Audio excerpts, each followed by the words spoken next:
Can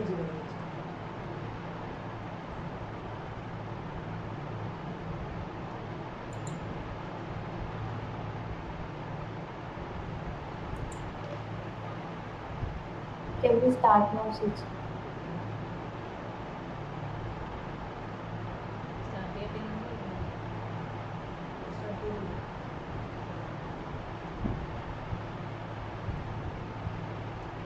సరేనా సరేనా Kishore message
background noise వెళ్ళిపోతా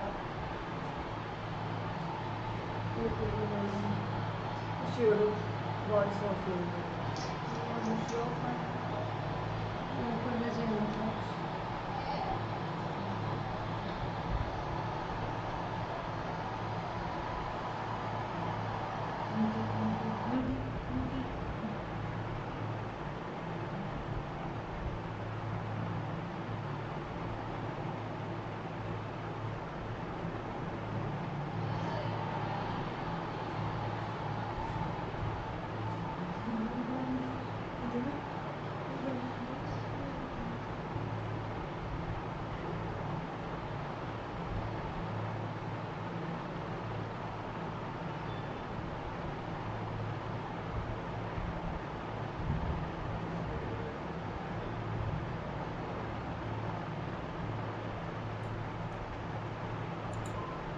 So, welcome to all. This was about our organization.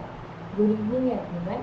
My name is Krishna, and I'm delighted to be your host for today's session on behalf of Atma Foundation. I extended a warm welcome to all participants joining us for insightful webinar. So, let me move to the speakers. Now, moving on the best awaited part of the session, let me introduce about our speaker for today. Mr. Krishna Kumar IP, a passionate social worker with 5 years of professional experience and over 8 years of work training. He is the co-founder of Inclusive Land Foundation and working towards inclusivity and social equity. He also mentors aspiration at Lead IS Academy and currently serves as a district youth coordinator for Ernakulam under the government's Millennium Mukta Navakelam project. Previously, he had the Kochi chapter of Volunteer for India. Today, he will guide us in Participatory Rural Appraisal, also known as PRA, and its role in community development. So let's warmly welcome to Mr. Krishna Kumar IP. Over to you, sir.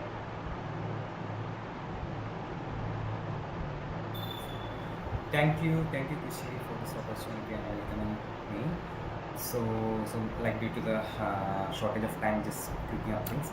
So first of all, dear participants, listeners, like I wish to convey a thing like whenever we have been doing a PRA training or PRA workshop, like usually it took a 1 day and whole day or at least half a day.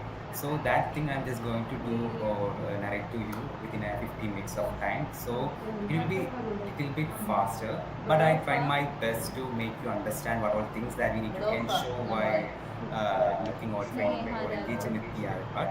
Okay, so as Kushi mentioned, like I have an experience of 5 years in various fields and related to social work and all, and this engaging or doing this PRA as well as social mapping give me lots of learnings as well as insights that's mainly from the ground. Okay, so I will share my experience also through this session. So first of all, I will share my screen, so that will be help you to understand much more with the content and all.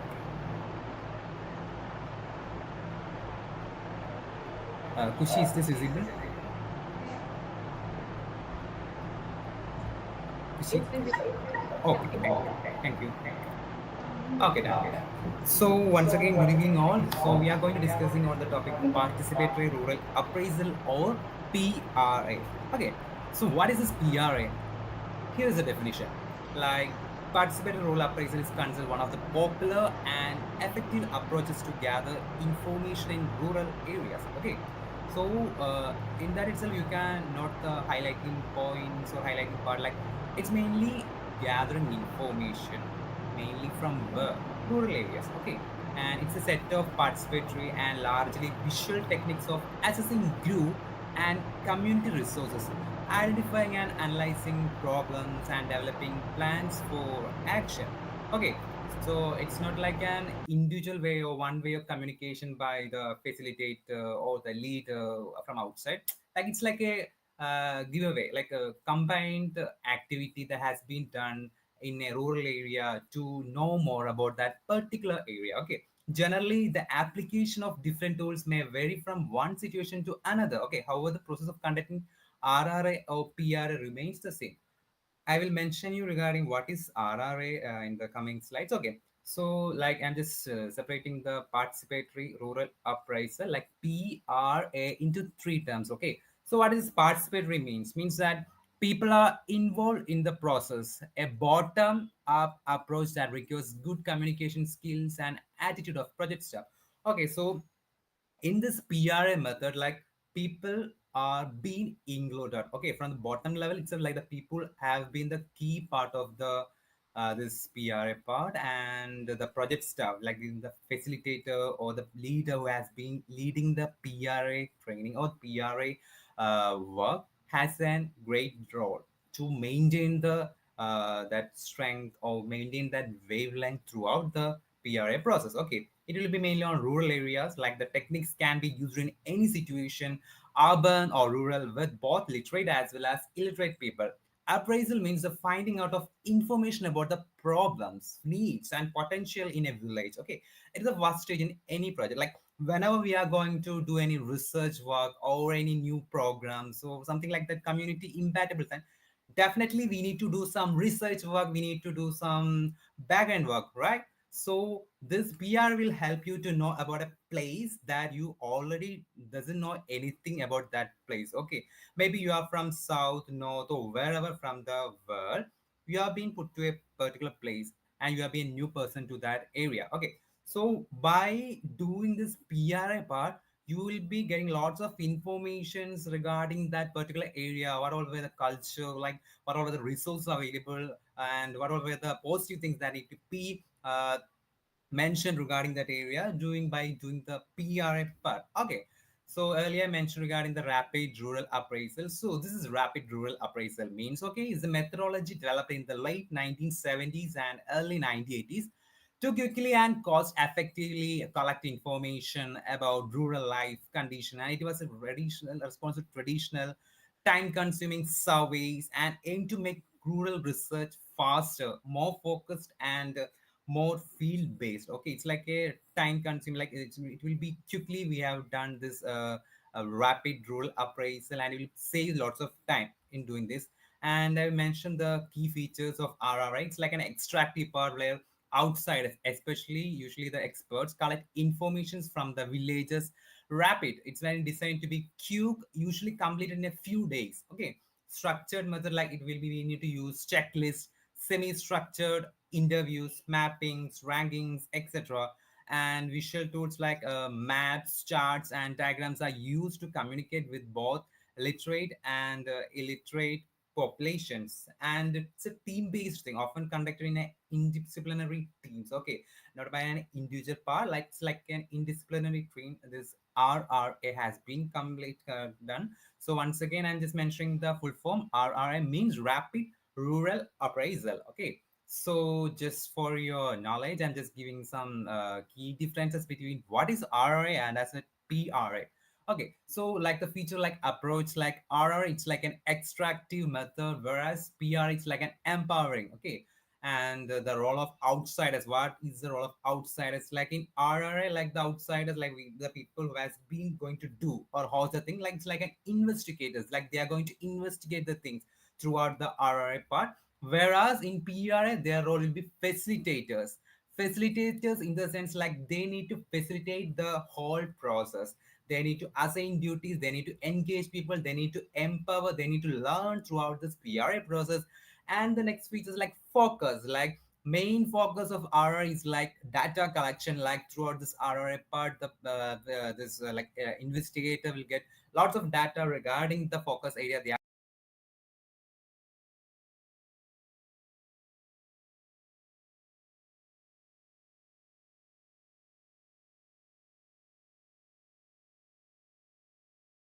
PRA process. Okay, and the mainly we need to mention about the output. What output is going to given by the RRA as well as PRA.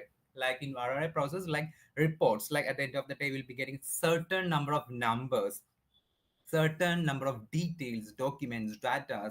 Okay, so this process has been the output of RRA, whereas in PRA, it's like in community plans, like what all things that need to be done for the betterment of the community, for the development and current issues that has been facing by the community, the lack of resources, and also the availability of the resources that has been there in the community. So overall, the PRA will give a broader image of a community plan. So this is the main difference between the RRA part as well as PRA part.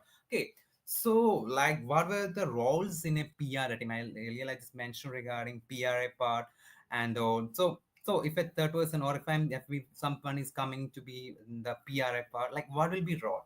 So mainly there will be key roles like facilitator, note taker, team leader, key attitudes. Okay, so facilitator in the sense like he or she guides the process, ensures inclusions. For example, if we are going to a new place for the PRA need to be conducted, so the facilitator has a role to guide the whole process in the sense like maybe if we are going to a village area, maybe there will be having lots of people, maybe 20 plus or 30 plus. For if we are doing that PRA, maybe we need to include maximum people as we can. Okay, we need to ask their suggestions, their opinions, their learnings, their experience. And also while through the discussion and all, like we will be getting or we will be grasping lots of information from the people. As a facilitator, facilitators has a key role to maintain the time. Also to within the time limit, you need to engage more people and to lead the PRI to the objective. What is your objective? To get the lots of information as well as to make a community plan. And note taker has a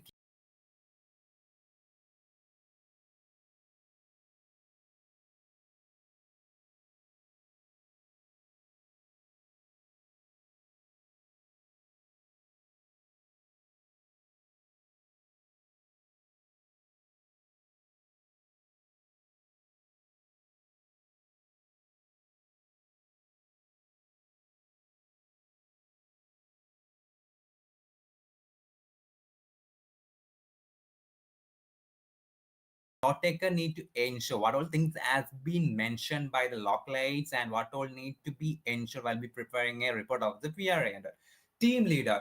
team leader has a crucial role in this PRA because the whole process need to begin by the team leader, like coordinates, communicates with the community, like and all. For example, if I'm just going to communicate or going to conduct a PRA in a community, like the people sometimes may not know me, like who am I, Krishna Kumar? Who is Krishna Kumar? Okay, so I just need to coordinate with the people, like how I'm able to coordinate with the people. Definitely, I just need to identify the leader, like the community leader or the local leader or residence leader who has been the top of that particular area. So I need to have a clear idea or picture. Where am I going, right?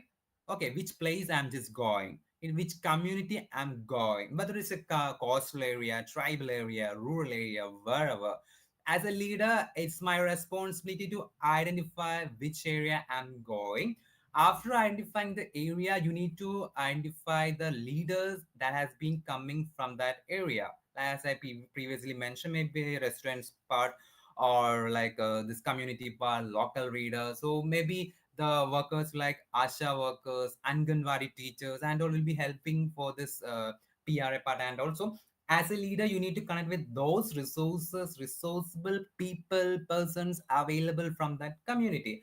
And you need to communicate regarding the PRA process. Okay, on which day you are being coming and on which day you are going to conduct this PRA and which place is suitable for conducting a PRA, whether how to inform people to gather to attend the PRA, whether any special invitation or something need to be given to the people to know about the PRA and all. So as a team leader, it's like a key factor to start up or connect with the local resources to start the PRA process and all. Then, at the final, the key attitudes like humility, respect, patience, curiosity, and all. So maybe the people who have been going to conduct this PRA are coming from various parts. Okay, not from that locality. Maybe some one or two randomly may be there from that locality. Otherwise, most of them will be coming from outside it.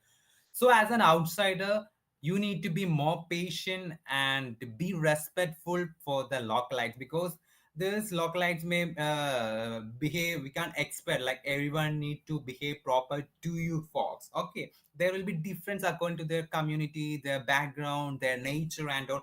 So your core aim is to conduct the PRA properly and to make some plans for the community development and to ensure the resources and maximum data so information from that particular area. So sometimes there will be some kind of provoking features or provoking things that will happen from the people, but don't worry about that. Need to be focused on your thing and be whatever they have been telling. You need to be with all respect, you need to accept that. It don't judge them or without understanding properly, don't react.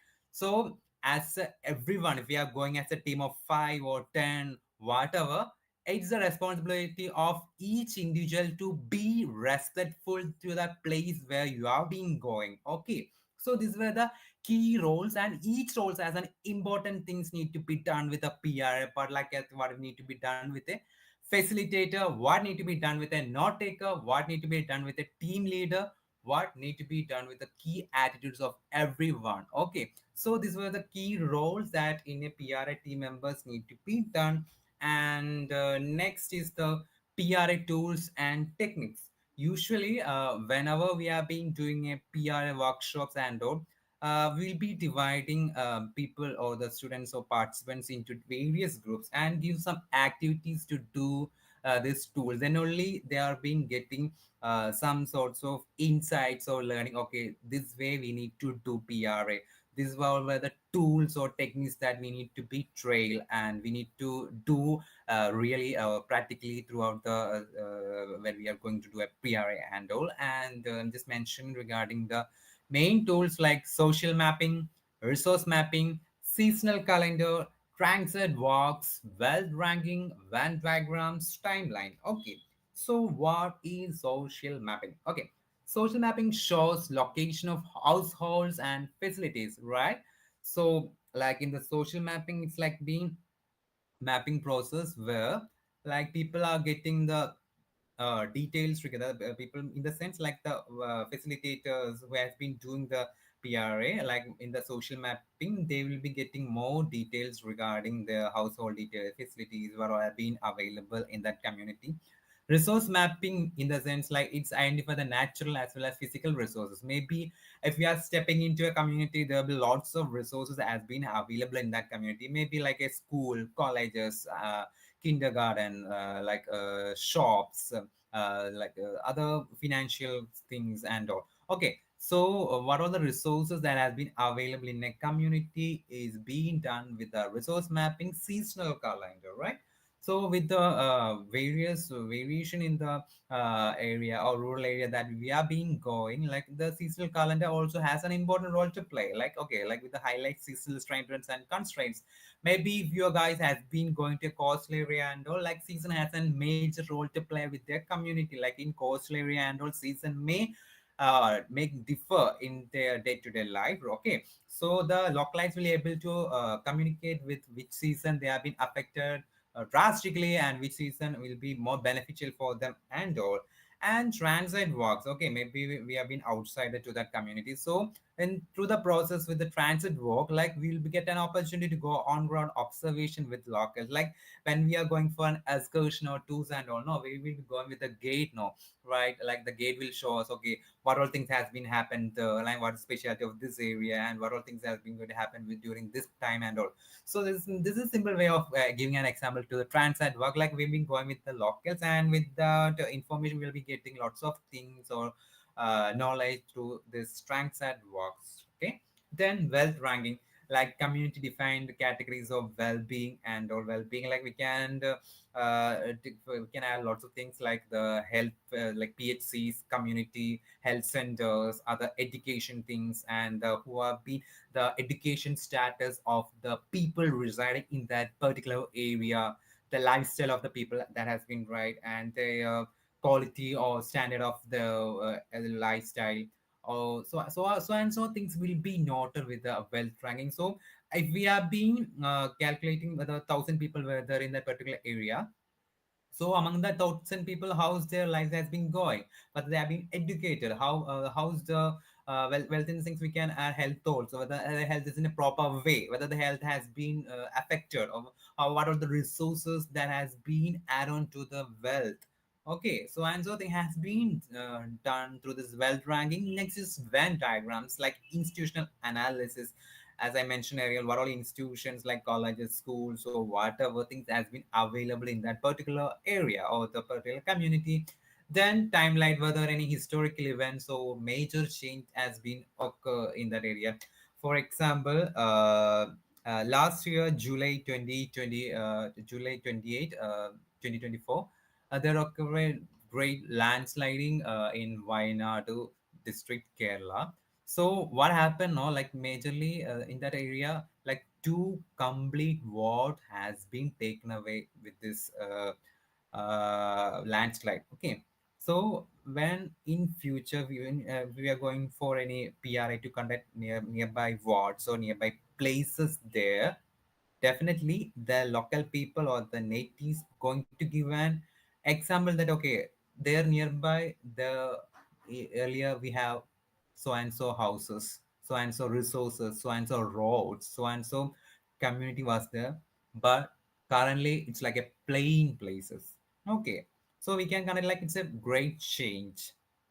Okay, so that's how we can connect with the timeline. So once again, wrapping up things like major tools of PRA, like social mapping, resource mapping, seasonal calendar, transit walks, wealth ranking, Venn diagrams, timeline.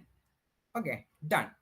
So, how PRA is done field process, okay? Like how we are being going to done the PRA in the, like I'm just mentioned regarding what is PRA, RRA, what is the roles and every members that need to be done in the PRA process and all.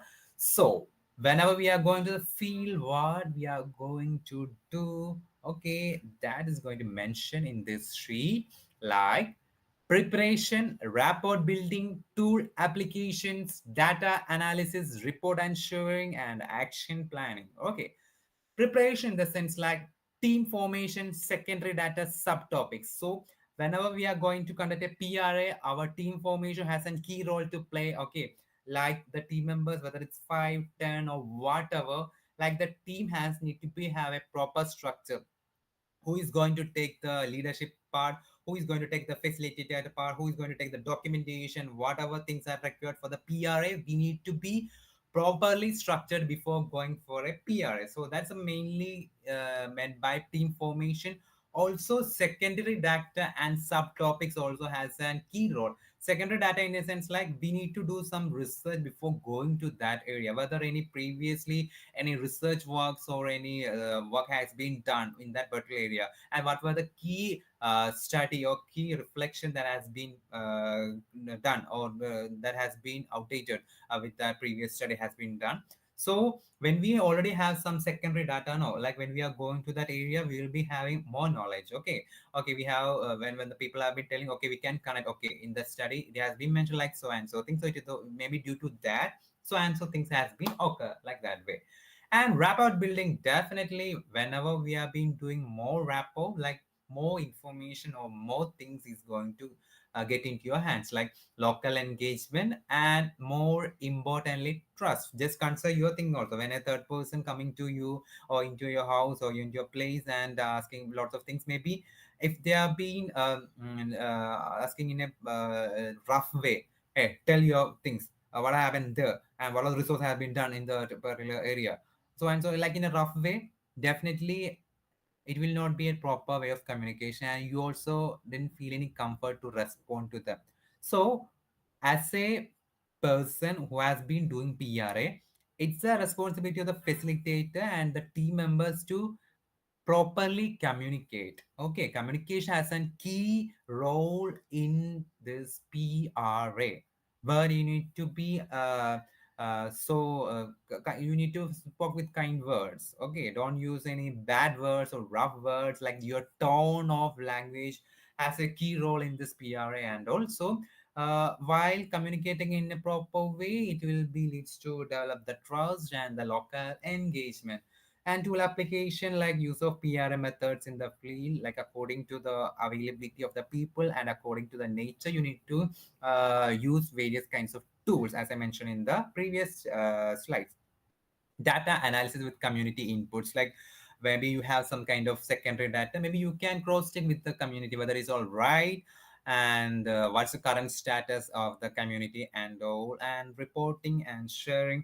Maybe diagrams presentation will help you to get more data regarding the PRA, and action planning community level, like after the PRA or during the PRA, maybe you can ask like what are things that need to be done in this community or in this area for the development or in the future that need to be commanded. Okay, so these all the things that need to be done during a PRA in the field. And once again, I'm just mentioning what all that were: preparation, rapport building, tool application, data analysis, report sharing, and action planning. Okay, so and so things were being need to be mentioned regarding PRA. I just mentioned regarding the role and what is PRA and what all things need to be done with the PRA process. And finally, I'm just going to mention regarding one tool also, like one of the key tool which personally me also like is social mapping. Because why I like social mapping, because like it's like a method that involves sketching or drawing of houses, other social facilities and infrastructures in the sense like temples, stores, rice mills, school, pharmacy, roads, water pumps, irrigation, recreation facilities in a village. So once we have been done with a social mapping, we will be get to know about more about the area or that community, like what all were the available resources. Okay, how many families were there, how many houses were there. Okay, okay, so next, like this, we just have usually not been well specified in the village vision setting and village land use map. It helps to visualize and situate the location of households and other social facilities infrastructure in a village. Okay, so with the social mapping now, for example, if we are going for a ward, ABC is a panchayat. Just consider, I'm just giving you an example. Consider that ABC is a panchayat. So in that panchayat, they have 15 wards. Okay. So with your team, you are going to conduct PRA on the fifth ward. Okay. So I'm just repeating the example. You are going to do PRA on ABC Panchayat. In that ABC Panchayat, you are going directly to fifth ward to conduct the PRA part. So what you are going to do, like, you can firstly you can connect directly with the panchayat. Okay, maybe with the gram panchayat secretary or panchayat president and all, you can directly connect. So once you connect with the panchayat president, okay, you can need to introduce yourself. Hey, hi, my name is Krishna Kumar. Or you can even your meaning yourself, like, I'm being here to do a PRA and I'm being a social work trainee. So my objective need to conduct a PRA in so and so places. So what kind of help you can be do and all. So once you talk about your needs and all, definitely they will be sharing you some kind of contacts is like elected representatives from the each wards. Maybe like if they have 15 wards or 20 wards, they will be sharing you some kind of details regarding the elected members. So or like if you ask, like, you will be get an option to get the map. Okay, like the in every panchayat there is a map regarding the panchayat, like what all resources has been available there. And while looking that panchayat map, you will get an idea. Okay, so and so things are available in that panchayat and all. Maybe as a second stage we need to connect with the contact number that we be received. Okay, maybe with the local member, like ward counselor, ASHA workers, Anganwadi teachers, residents in charge, Jagrita Samiti members, and all. So while communicating with the various resource persons, like what we are gaining, what we are gaining through that now, like we are being developing our network. Okay, slowly networking is being developed there. As a social worker, your need to be specified in networking. Okay, networking definitely help you in your professional career to gain more things. Okay, so like after connecting with these people, you'll be getting one haul from any person. Maybe from every person you'll be get some kind of insights. And they will ask you to come to particular area where you will be able to do the social mapping and all.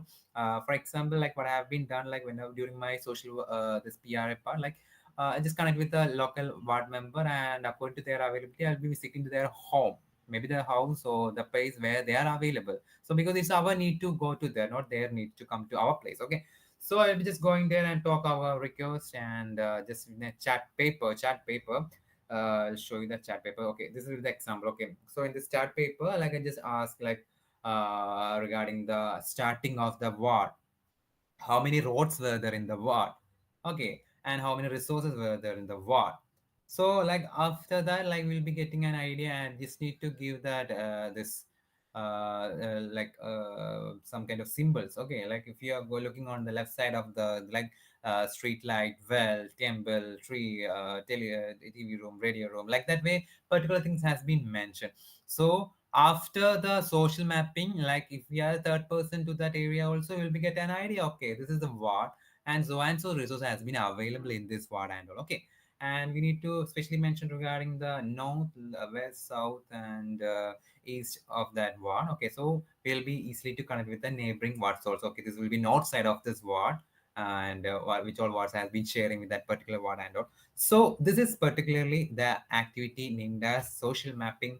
You see in this image, like maybe as an individual or with the individual resource person or with the multiple things we had while engaging with the Kudumbasri members and all, it will be, or women clubs or something like that also will be more helpful. Okay, like this way we can draw. And like where the people are be participating in the social map also, maybe also giving some instruction. Okay, where we need to turn the road, what are resources are available, where is like the red zones in this, like in the sense, like maybe some red zones will be there in wards, like the places where regularly accidents occur, places where people are used to you gather, like for drinking or drug usage or something like that, or when if conflicts or fights occurs, maybe in this red zones and all. So you can ask various kinds of information that been related to this ward, and you can mark in the picture. So and so things has been mentioned with the social mapping part. So as a conclusion and takeaways, so what all things that we have been discussed through this session, like PRA is about handing over the stick to the people. Okay, so you are handing over the stick to the people, and this people has the key role with the in this PRA, and you as a facilitator, you as a team of facilitator, you need to ask them properly to engage, and it's your responsibility to manage the whole PRA process properly. Tools are simple, okay. While I mentioned the tools are so simple, but the mindset is key.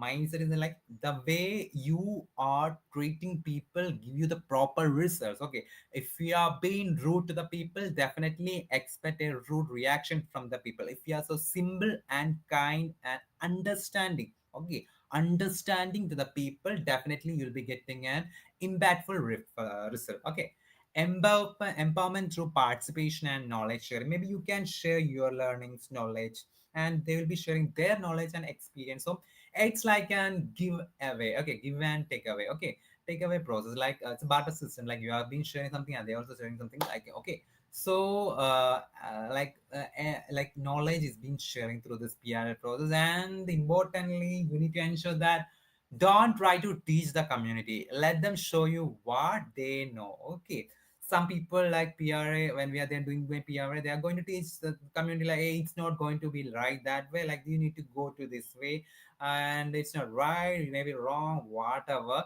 Don't teach that community. Okay, maybe the community will be still what all things they know.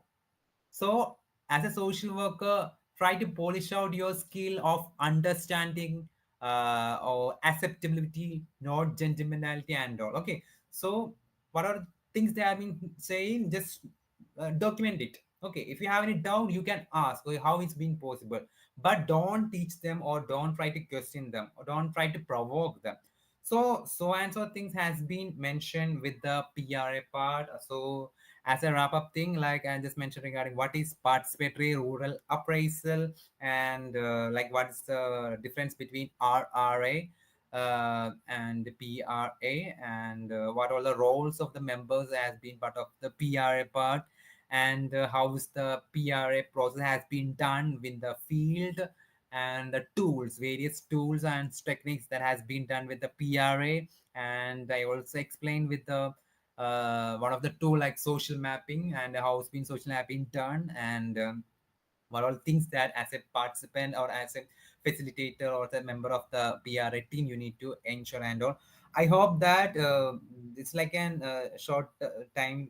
I just convey lots of things, and definitely there will be lots of queries that has been running through your mind. Okay, how we need to be done that, whether I need to be more confident, and definitely there will be lots of things. So I'm just sharing my LinkedIn ID also here. So this is my LinkedIn ID, Krishna Kumar IP. One of the thing personally, I'm also interested to communicate with or connect with the social workers and to do being part of the community activities, and also my dear social work trainees or social workers. If you have any doubts regarding to my session, definitely you can message me at any time. Whenever I'm free, I will be replying to you. Okay, so this is my LinkedIn ID, so I'm just sharing that. So I hope that this short presentation make you some kind of learning, so some kind of information. So I'm just summarizing the session and taking off. Thank you. Thank you. So it was a great and insightful session. So your session has truly added a great value and helped to better understand the PRA. So Thank we so we are very grateful uh, for your time and contribution. thank you, Kushi.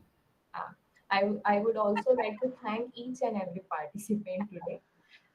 So please don't go anywhere. After 15 minutes, we have another session of Vinay Kumar. He will take session on professional social work skills. Sure, sure. Kushi, first of all, thank for you also. You have been communicating for the past 2 weeks for the webinar, and also thank you for your patience and understanding. Thank And you. Kushi, I need to inform you that like by 8 I have another session. So after 10 minutes I'll be leaving. Oh, it's been You, done. yeah, it's nice. Thank you so much. So thank you Atma Foundation for the opportunity. Thank you. Bye. So can I leave, Kushi? Yes, you can leave, sir. Okay, thank you.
Hello, Mr. Vinay ji. So today is Vinay Kumar, our speaker, a seasoned career mentor with 8 years of experience in government and social sector. He has worked as a consultant with the Ministry of Health, a young professional with the Ministries of Education and Youth Affairs, and he also a ex-Gandhi fellow. Vinay is a founder of Step Ahead India, a platform has that guided thousands of youth into impactful fellowship and roles in developmental sector. So today he will speak on professional social work skills and how to build a purpose-driven career. Please join and welcome Mr. Vinay Kumarji. Over to you, sir. Thank you so much, Krushi, and thank you, Atma Foundation, for inviting me. Uh, Thank you for organizing this session on a very important topic because this is very important for the MSW students who are pursuing their masters and post the masters, understanding that okay, what is the requirement of the sector. So thank you so much for that. I will be presenting actually few aspects. Just first, I will go through the like what are the sector understanding in the sector analysis, just to make you sure that okay, what is the requirement of the sector basically, right? Where you are going. So the basic about me. So I am Vinay Kumar, a founder of Step at India. I have been working since last 8+ years. I have been a Gandhi fellow. Although I am not from a MSW background, but I am from a masters of mass communication, but came to the social sector.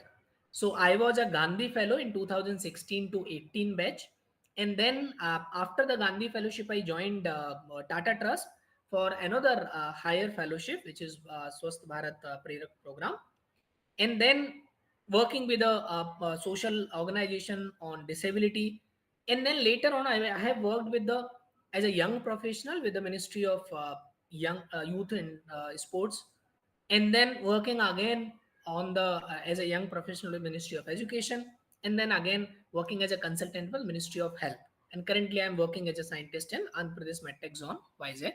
So this is a brief about me. Basically in today's session, basically I will be mostly looking about the like 3-4 areas. So I would be looking about the different sectors, domain, and then skills. So before like coming to the skills, if we can understand that okay, what are the different sectors which align to like after the MSW or after your social sector or MSW journey, and that will help you to understand that okay, what are the skills which are required. Okay, so number one is basically first came in your mind is the NGOs, right? So these are the like the first preferred job role opportunities. Then comes CSR. CSR, you know, the corporate social responsibility organizations. Then apart from these NGOs and CSR, there are different opportunities also available which you can explore, right? And what are the different opportunities? The opportunities in PSUs means public sector undertaking. There are also opportunities in the consultancies like with the government, with the United Nations, and then you can also work for the for-profit organizations, right? How? I will tell you in brief that okay, how you can work with them. Okay, so these are the basic sector where you would go. Now let's understand where the labor, where you can go in the government job. So there are two types or two paths to go into the government. Number one is the regular examinations, like when you go for the UPSC, then you go for SSC and other for a regular level job. There are different level of the government job, right? Number one is you go for the central government, right? Second is you go for state government.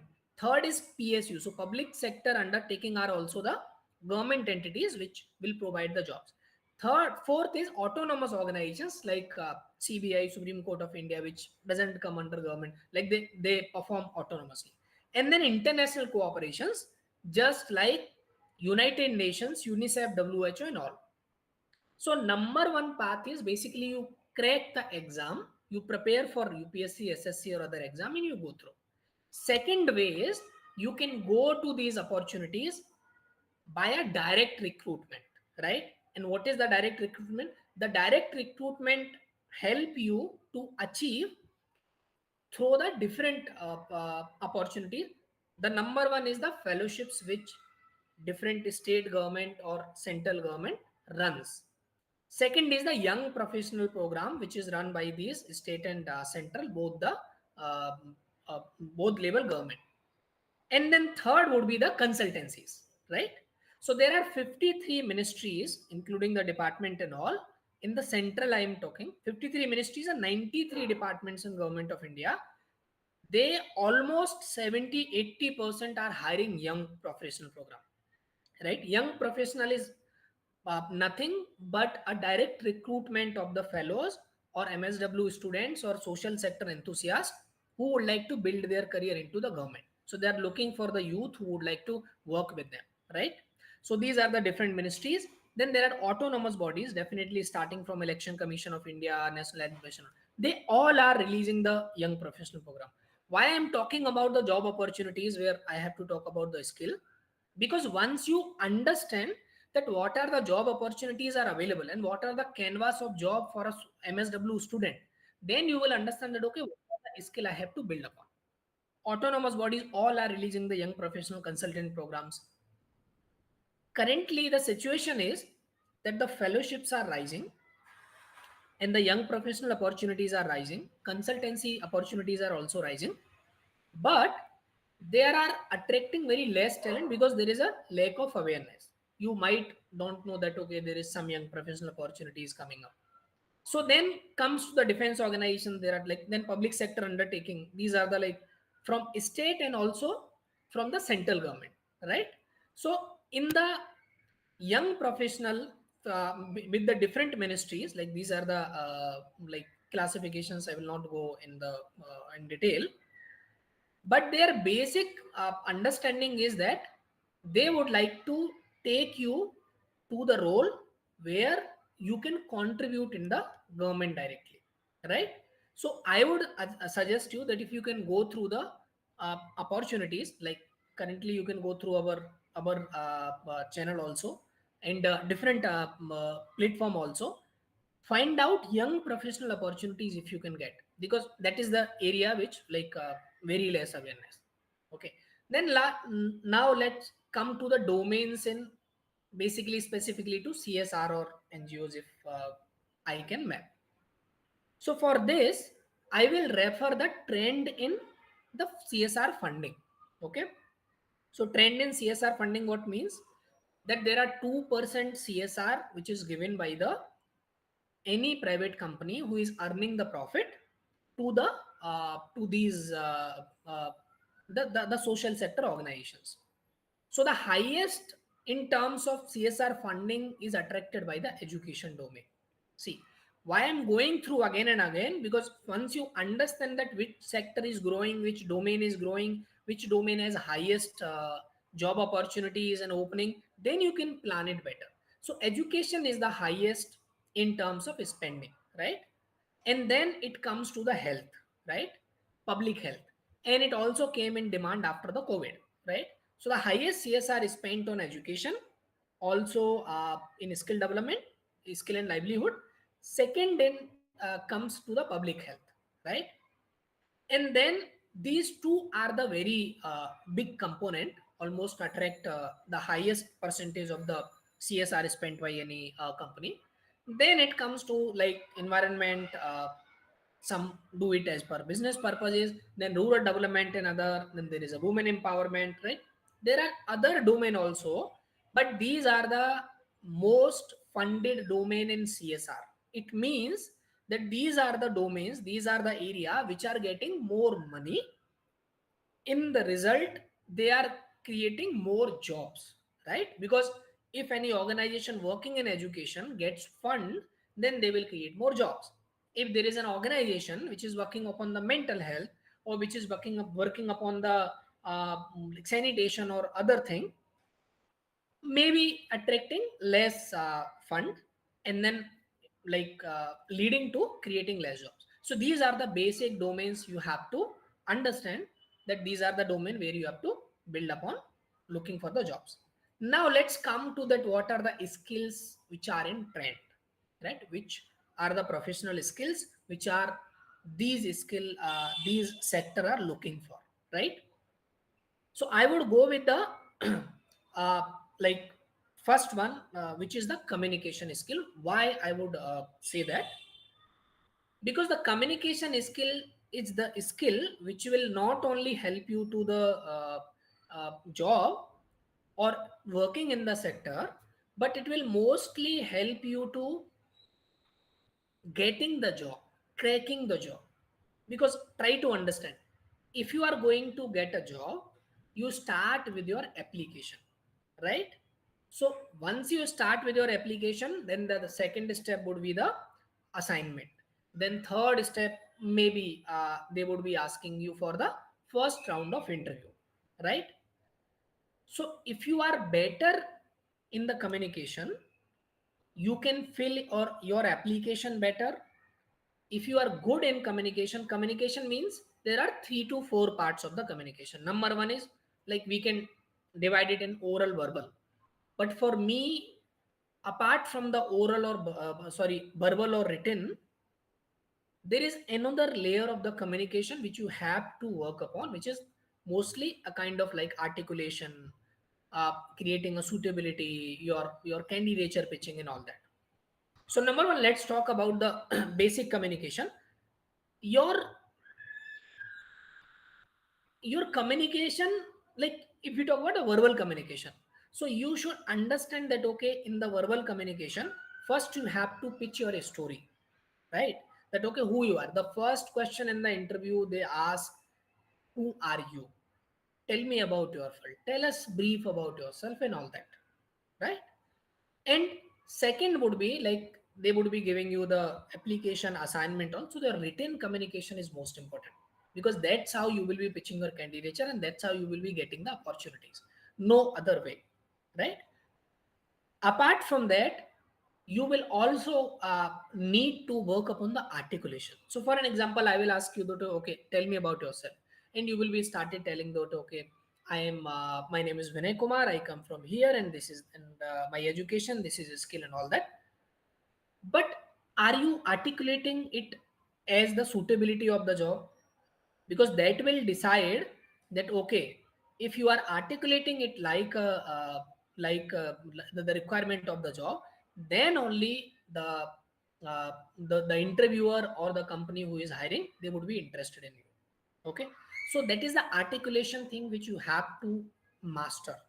Okay, and apart from that, so for an example, if we go to the young professional opportunities, right?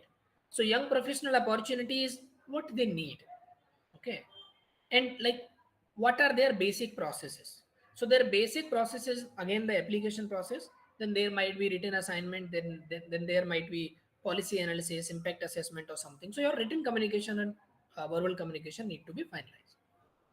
Second, I will come to the basic skill, which is your uh, like, let's say, your data analysis and AI skill, which is in demand currently, right?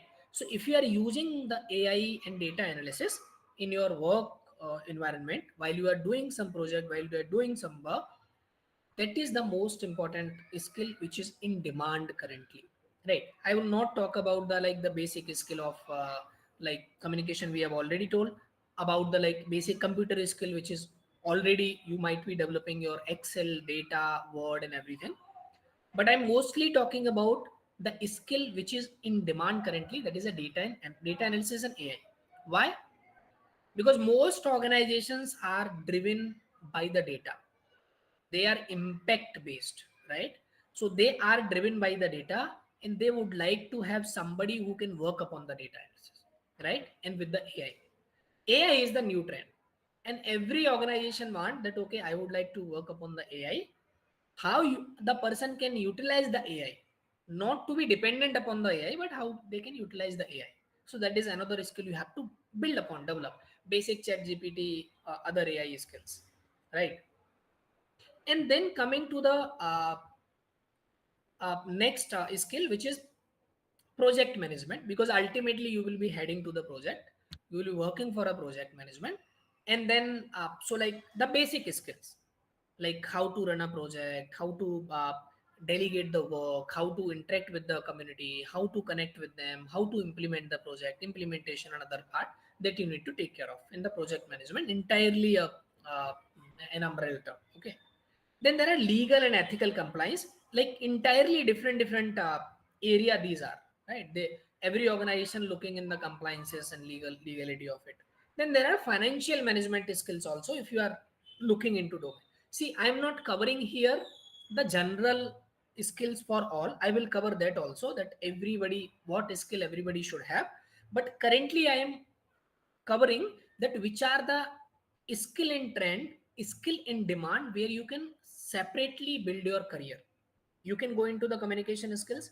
Apart from your selection, you can go into the communication media team, where you can map the stories of the beneficiaries, you can tell the story of any NGO and all that. Then data analysis and AI entirely impact team, you can go certification and GRI. So certifications in GRI basically are the tools, or are the area where you can have like some kind of facilitation assessment, and like providing a mentor and training which can be certified. This area also in trend currently, which you can build upon, right? Apart from this, there are few certain professional skills which I would share with you, that okay, where you can work upon. Also just would like to know if Khushi, are you here? So are we also getting few questions in between, or we will be getting the Uh, questions at the end?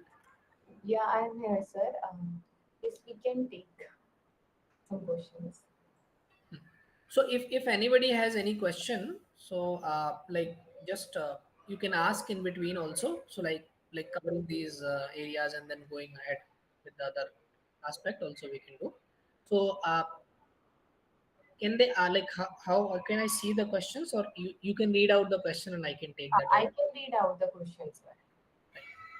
So you can ask the questions if you have any questions till now, and then I will cover that question and moving ahead with other aspects. Okay. Sir, can you please explain the certification and GRI? Actually, I didn't get the meaning about the GRI. So, can Okay, you explain it? definitely, Okay. definitely I will. Yes. So that I will set. Any other question we have till now? Not yet, sir. Let me check. Yeah, just get it.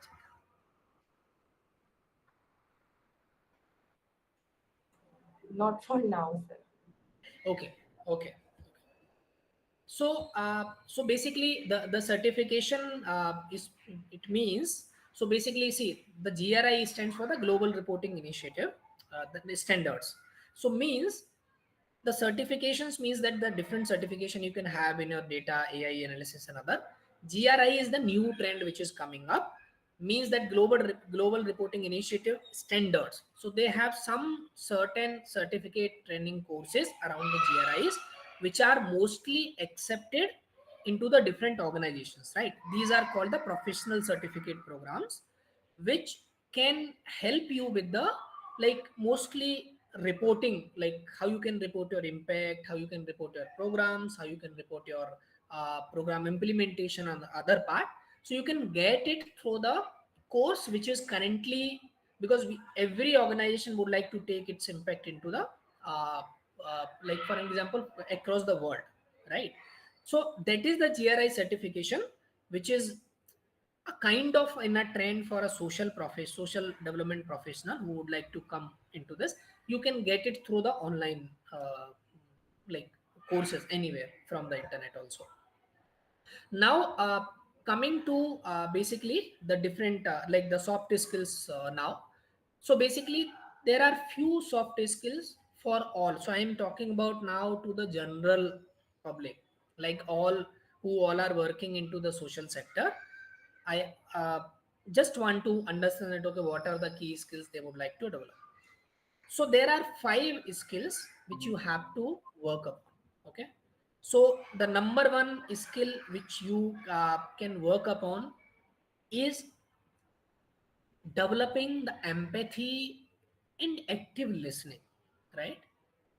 What you mean by the empathy and active listening, that is required in the social sector, because when you connect with the community and you're going with your ideas, your solutions, it is very much essential that you should understand from their point of view, right? It is common for all the candidates which are there, that is common for all, right?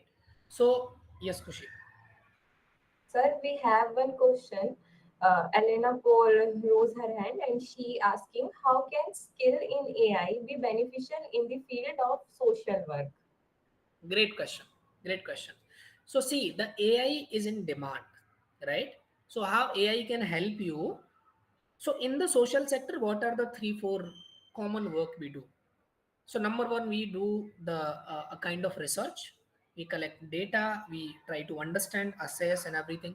In second is we try to create certain reports, like certain documents. So for an example, you are creating a report, impact report. You would be creating something like a proposals, a concept writing, a theory of change impact. So there is a lot of work which you communicate to the public, right?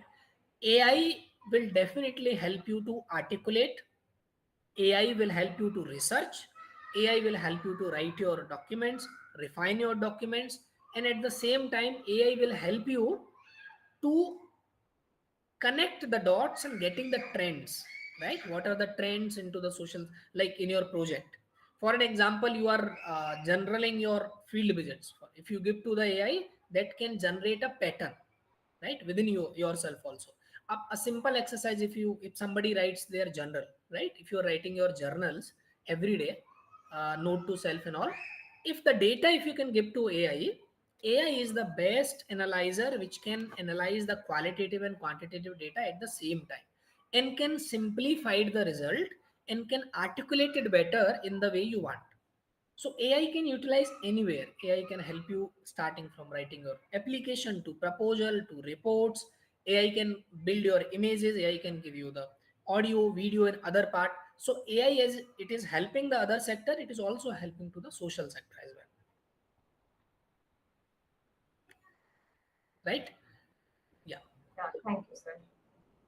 Yes. So the number one common skill I was talking about was empathy and active listening, means understanding and connecting with the communities, right?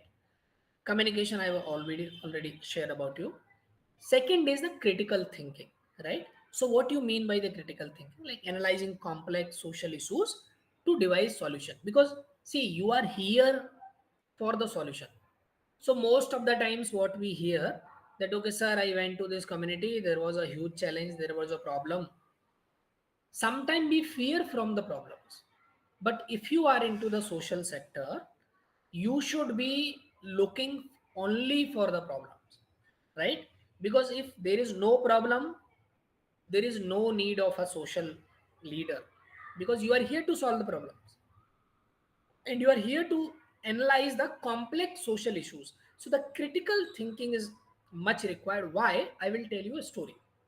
So for an example, you are going to the community and you see there is an extreme poverty, or you see that one person is uh, sitting on the land, like on the floor and eating the food, and suddenly you thought that okay, this is the poorest person, don't having the chair or table to sit, and then he is very sad. So emotionally you attract with a lot of problems. Then second, you see, you will go into slum and you see that okay, these people are not having house and all that.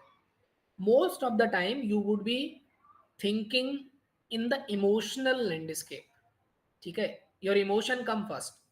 These are the people, poor people, they don't have this, they don't have this and all that. But critical thinking where required. Have you asked that person that okay, sitting on the floor eating food is sad for you? Might be a kind of comfort, or might be a kind of joy for the person, right?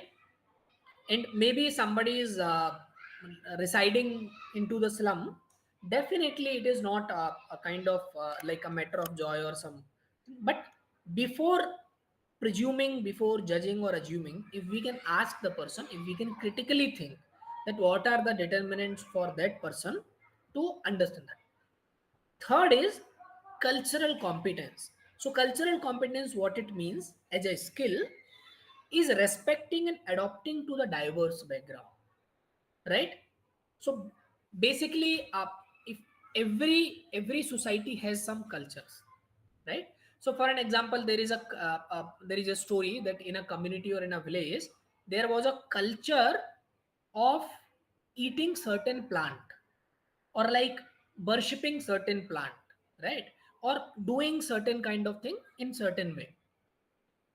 But you might be thinking that okay, this is harming them, or this is, yeah, this is superstition, or this is something else. And then you would go to the people, urge to people that this is what you are doing, this is a stupid thing, right? Why you are doing this? And then there will be a resistance towards you. So you have to respect the cultural competence. India is a cultural complexity. So you have to respect their culture, you have to adopt their diverse culture in a certain way, and then definitely you can bring the change.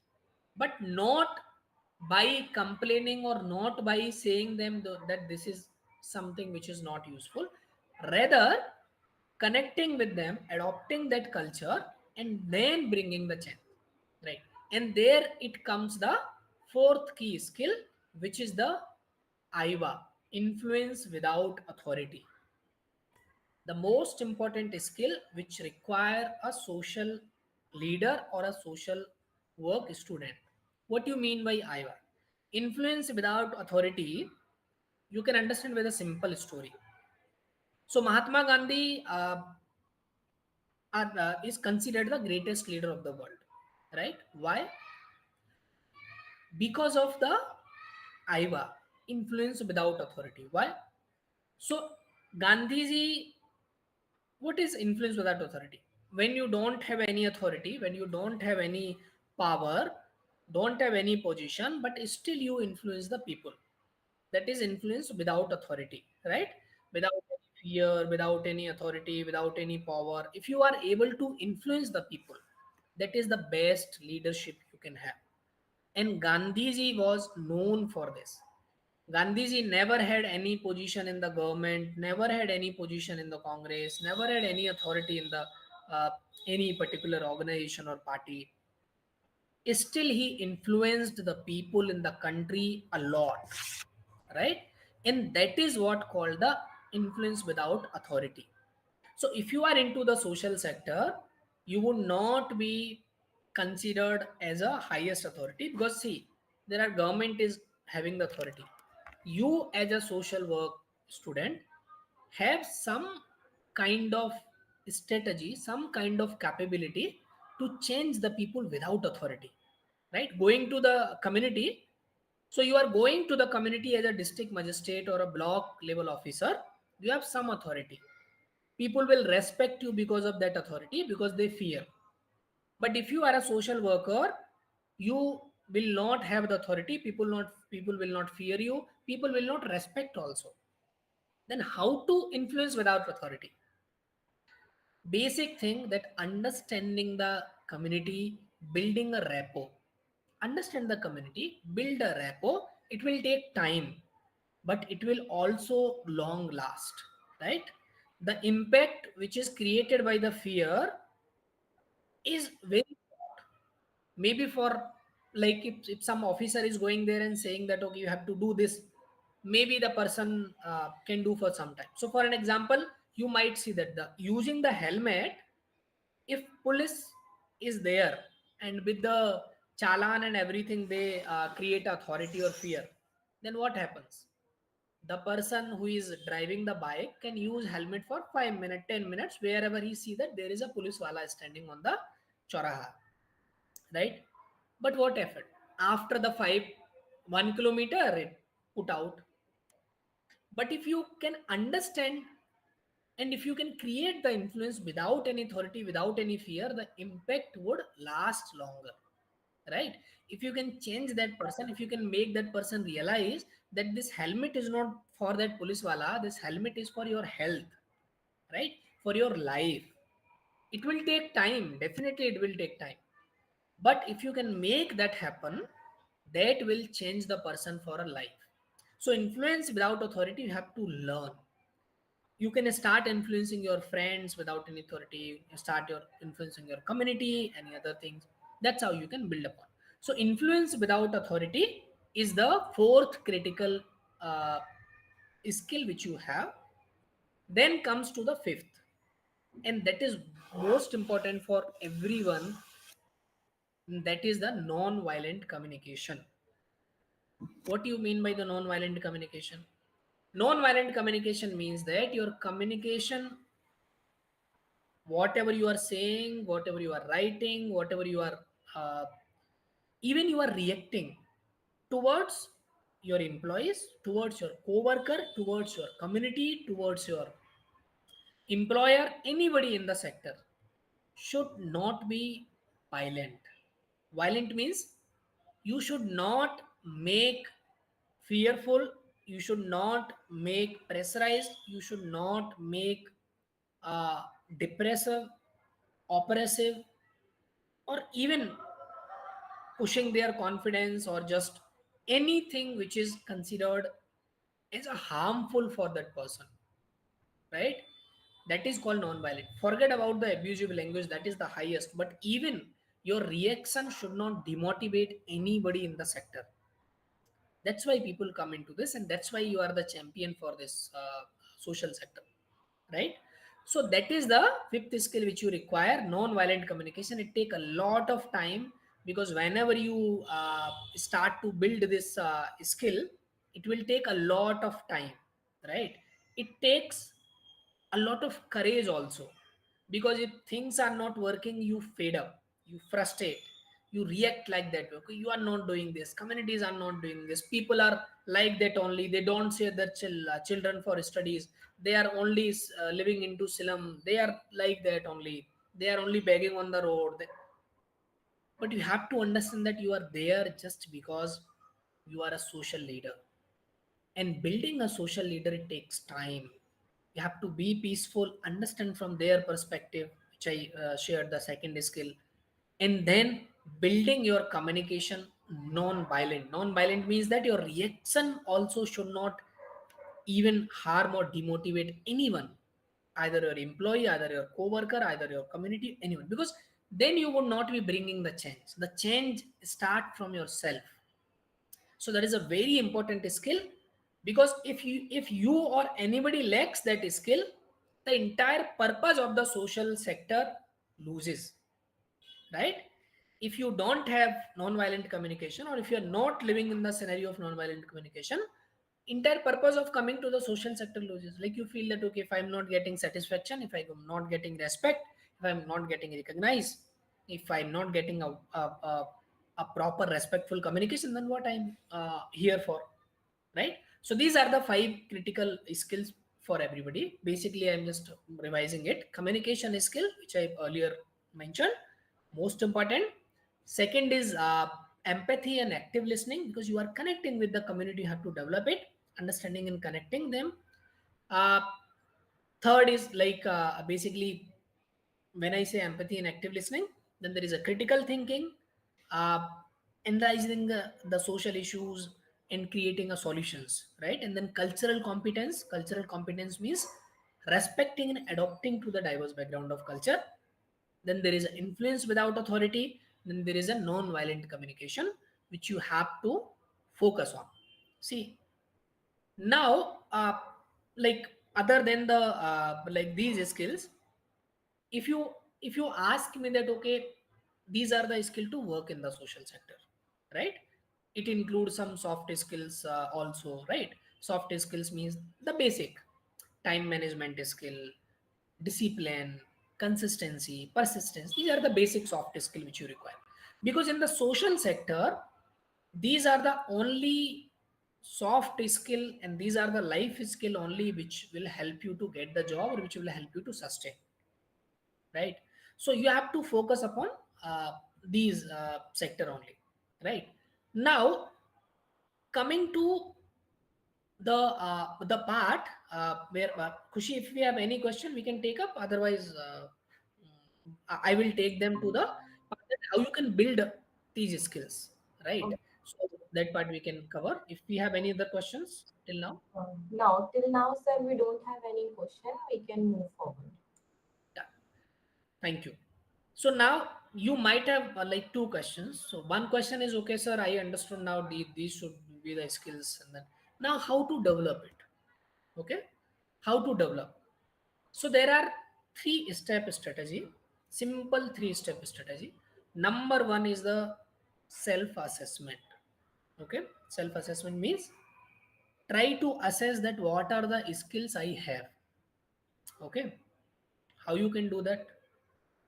You can do that from certain questionnaire which are available on the internet. You can connect with your mentor, your teacher, your colleague, your friend, and then find out that okay, how many of these skills I have, right? So number first strategy is to assess, having a self assessment that okay, whether I have these skills or not, because once you understand about yourself, then only there is a certain framework called SWOT analysis: strength, weakness, opportunity and threat. These are the certain area you can identify, right? So having the self assessment is the first thing. Second is, once you have assessed that okay, what are the different skill I am lacking, what are the different skill I am strong, and what are the different skills I have to improve upon, right? There are different labels of the skills. So then second strategy is to building the skills, right? How to build? Engaging in the training programs to build essential soft and hard both skills.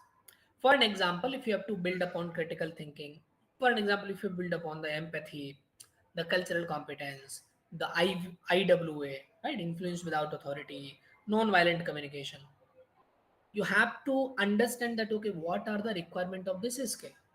So for an example, non-violent communication requires your urgent need that any word you speak, any word you write, it should not be with the intention to hurt anyone, to harm anyone. Rather, it should be with the positive connotation to help them. See what you do to get them work, to get any person on work, what we do? There are only two ways. Number one is you create a fear, you threat them, create a fear, give them uncertainty. Okay, if you will not do this, that will be there, and all that. Threat, fear, scolding, right? Anything just to pressurize that person that okay, you have to do it and all that. The second is you have to create a positive energy. You can do it, motivate the person. The positive way is require little effort. It will take some time also. That's why people go with the first one, that creating a fear and creating a threat and all that. So you can observe yourself that okay, if I have to take some task, for an example, if I have to ask my friend to do certain work, am I using the first way that okay, I'm saying that okay, if you will not do this, I will do this, either do this all the time calling that okay, or either you are just trying to understand, trying to motivate, trying to uh, give him a vision that okay, if you do this, then this will be the impact. The second way is very hard, but how you can give? There are certain practices. Number one is give the clear instruction to the person what you want exactly. Second is why. Give the purpose. Why that work should be done. If you want community to react in certain way, why? That should be the purpose and vision should be very clear to them, right? So that they can understand it and they can do it. And third is perseverance. Constantly reminding, constantly guiding very positively. If you constantly following with the person, the work will be done, believe me. Nobody here don't want to hear the negative things. Everybody want to be positive, everyone want to be respective. If you can properly strategize your work, it will be done. So number one is assessment. Second is looking after yourself, observing. Weekly assessment again, that okay, how much I have improved, what has been done. Keeping a person as a monitor, keeping a person who can keep an eye upon you, right? That you can also keep, and that will help you to observe that okay, this is the area where you are lacking. Okay, so that should not be done, right? And then another skill which I would like to take. So I am not using the PPT much. The reason is I would like to connect and contact with you. The another skill I think which is require for currently, and that is called the technical skill, or I would say the branding or social skill. I will show you the few steps, right?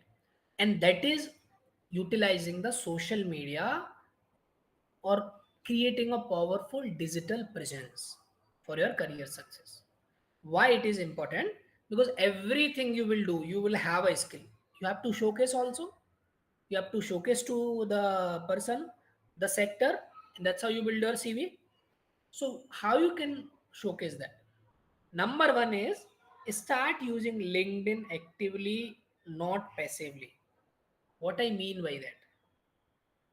So what I mean by that actively, it means that most of the time we are the consumer of the social media. We are scrolling the reels, we are watching IPL, we are we are on LinkedIn, but we are only scrolling. Rather than being passively used, you have to use the LinkedIn actively, right? And that is the most important thing which you have to do. Second is create content, like share your own experiences, problem, solution. Talk about your experiences, challenges, solution. Like even you are a MSW student, you might have some field visit, you might have some ideas in your head, you might have some training, some session, anything. Keep sharing those, right? And third is interact with like-minded people on LinkedIn. So if you see somebody who is hiring, if you see somebody who's interested into the education, you are also interested in education, interact with them, send a message, comment on their post, share their post and all that. So interact with them. That's how your community will be built. And then fourth is attend online seminar, webinar, and industry events happening on the LinkedIn, or through the LinkedIn if you get to know about, right? And create a series of posts to establish your personal brand. Just basically, if you are interested into education, create content for education. If you are interested into health, create content for health. The LinkedIn is going to help you a lot, right? Believe me. So this is a must having skill for all of you, right? Because if you don't have a good LinkedIn profile, you will be losing for certain kind of opportunity. I'm not directly saying career or job, but certain kind of opportunity to be heard, to be just connected with the community and all that, right? So if you want, I can like basically share, if we have some time, I think I will take 2 to 3 minutes to share also that what should be or what you can do on the LinkedIn, basic things. So you can connect with me also. Just type dreamer Vinay or Vinay Kumar. So what are the basic things on the LinkedIn? I will just go through. An entire session can be on the LinkedIn, but just to showcase the how the skill you can work. There is a one background banner, a good profile picture, your name, and then second would be your headline, right? Maybe you can write the social work student and interested into this and all that. Okay, then there would be about yourself, right? This section you don't have to keep it blank. It should be, even you are not a experienced person, still then you can write, I myself is this. I can write I am a social work student at this university, but I'm looking for this sector. I have these ideas, I have worked this internship, field work and all that. Then adding to the certain, like adding to the featured, there is the featured step, right, where you can feature your posts. Then there are like different activities, as I said that okay, comment and all that. Then add your experiences. And when you are adding or experiences, write it down, add images, right? Write the content, add images. Even if you are creating your educational experience, then not only creating an institute name and course name, add images, add the content, what you have done, what you have learned, what you have studied, add your certificates, add your different. And then there is a last part, which is recommendations. Ask your college teachers to write a recommendation for you. Ask your colleagues, ask your students who are, you can ask, you can go to the recommendation, you can create a request, ask for a recommendation. Click on this, there will be a tab open, you can type the name of the person, the message will go to that person. Okay, that would you like to write a recommendation. This recommendation will help you a lot, right? These are the few features which you can work upon the LinkedIn. Then connecting with the people. So for an example, if you are on the LinkedIn, try to take that, okay, what are the different organizations which are of my interest. This is the our organization page, Step at India. We share about the, for an example, we share about the different social sector opportunities, right? So you can connect with, not only just follow the page, but you can reach out to them, you can have a message with them that, okay, I am a student, I am thinking about that, would you be there, there would be an opportunity, right? So reaching out to the organizations, the organizations have a lot of multiple opening. So we do share about the different YP program, different social sector program which is running in the country. So such kind of organizations are also there. You can directly reach out to them, right? Through the LinkedIn only. And through the LinkedIn you can apply also. You can use the LinkedIn for the application, right? You can use the LinkedIn for searching for jobs, right? You can type here, you can search for a job, right? And you can for an example, you can search for a job or for a project coordinator, right? And then there are a lot of multiple coordinator in jobs, right? You can get the jobs here. So you can utilize your LinkedIn platform not only for your branding but searching the jobs, right? There are like, see, coordinator job, and you can see, you can choose the filter. You can choose the entry level, experience level. You can choose the company, you can choose the remote or hybrid or on site. You can choose the easy apply. What is easy apply? You can directly apply from the LinkedIn. So that is something which you can go ahead with, okay? So these are the different activities you can do on the LinkedIn. I think a session, entire session can be taken on the LinkedIn later on, but I think that may be the larger session. So these are the all over session, all over professional skills which you have to be.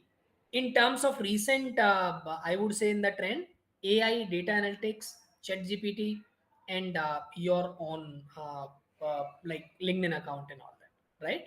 So this is what is needed for our current scenario.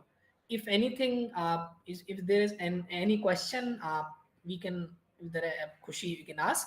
Apart from that, I can little bit share about the organization. If you have anything, any person have Uh, question, we can have.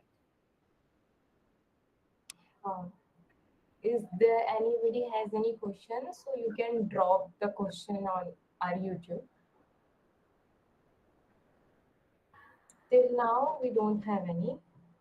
I'm just waiting for any question. Right. So if anybody has any question, I would also request that you can see, you can reach out to Khushi anytime. I would be reachable, or I will also go through the like what are the different like programs we are running, or like how you can reach out to us and how we are going to help you and support you in the collaboration with Atma only. So you connect with Atma Foundation, they will connect with you with us.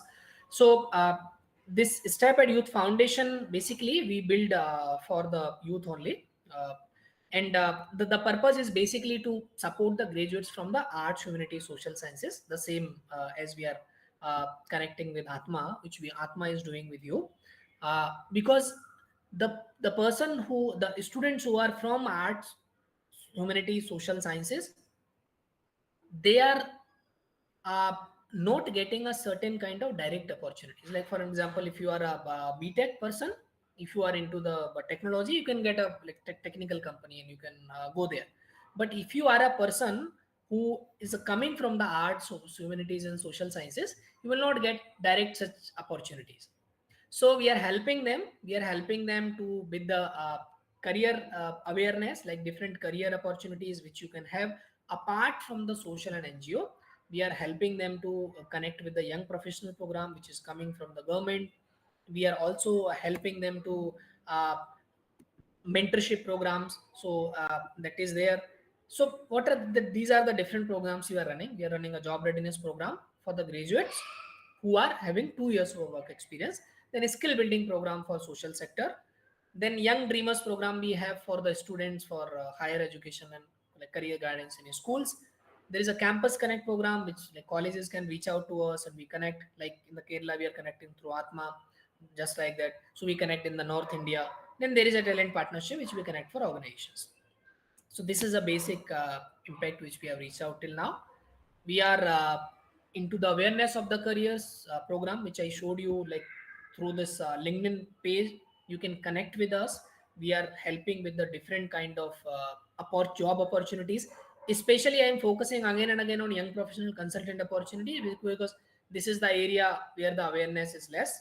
So you can reach out to us and we can provide you the information through Khushi, through Atma, and we would be able to support you, or either you can uh, uh, follow our page and where you can get these opportunities of young professional and all that. And then coming to the like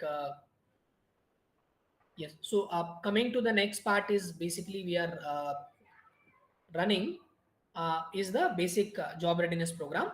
I'm just telling you this not only as a program, but for an example, just have a 2 to 3 minutes if you would like to apply for certain job, right? So what are the basic steps you need to understand?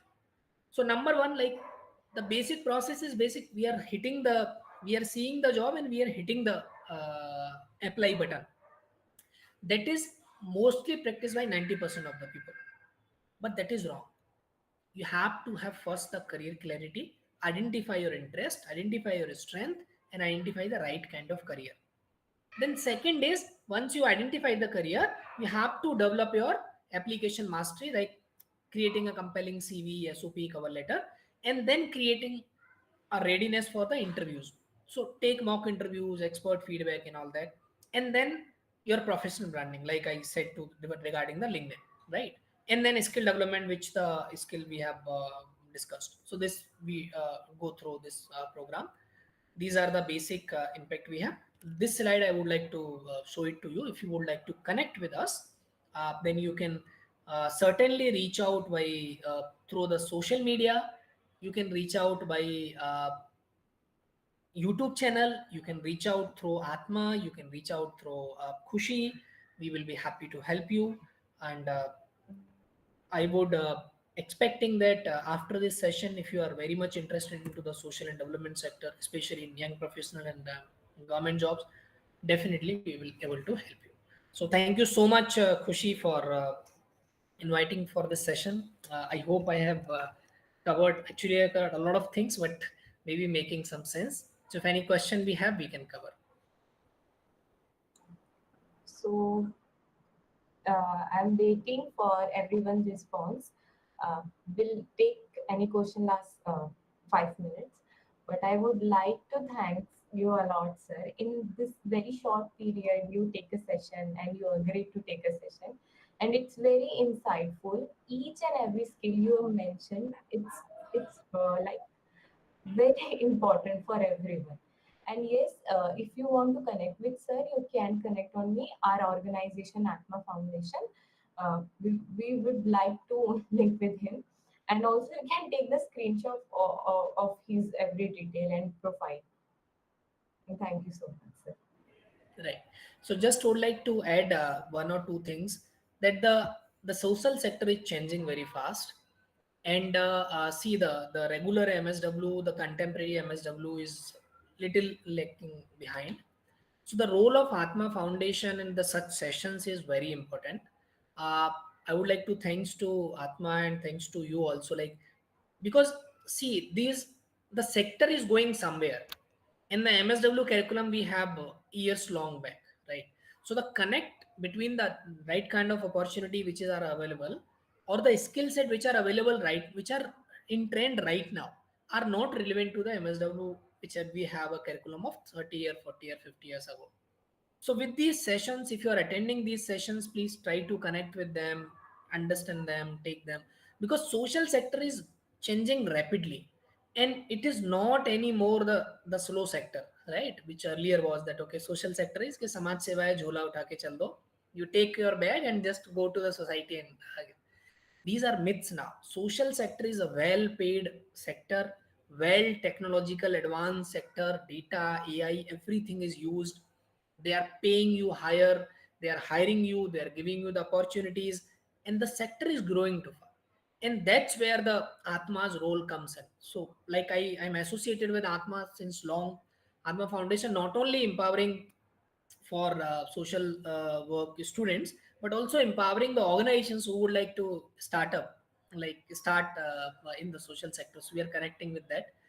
So I think this is very important, and all gratitude and thanks to Atma for organizing such sessions for these students that might not be covered in their curriculum. And I'm not saying for any college or anything, because curriculum is like that. Addition to that curriculum, if something which is in the trend can be brought to them, that is a great effort. So thanks a lot.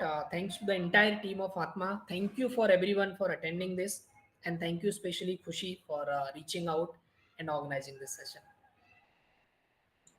Thank you so much, sir. On behalf of Atma Foundation, I would like to so much thank you, my heartfelt gratitude to you, sir. And yeah, I have only thanks. Great.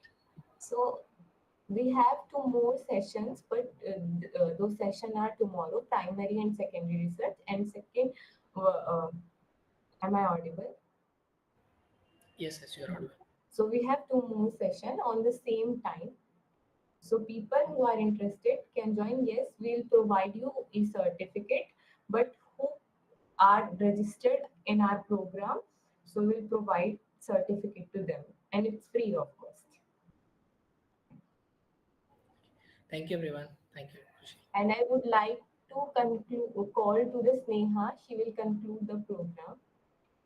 Sneha, is over to you. Don't aక్కడ.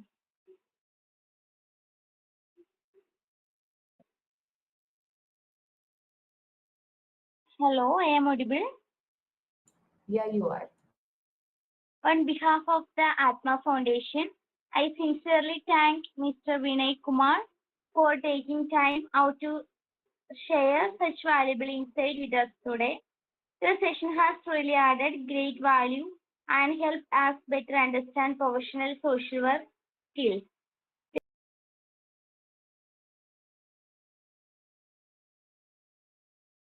Also like to thank each and every participant who joined us today. Okay, with that, we came to end of today's session. Don't forget to fill out of the feedback form that will be shared in the chat. Your feedback helps us improve and design better sessions for you in the future. Thank you. Thank you. A special thanks to Mr. Vinay Kumar sir and all participants. Thank you. Thank you, Sneha. Thank you, everyone. Uh, so you can leave the meeting.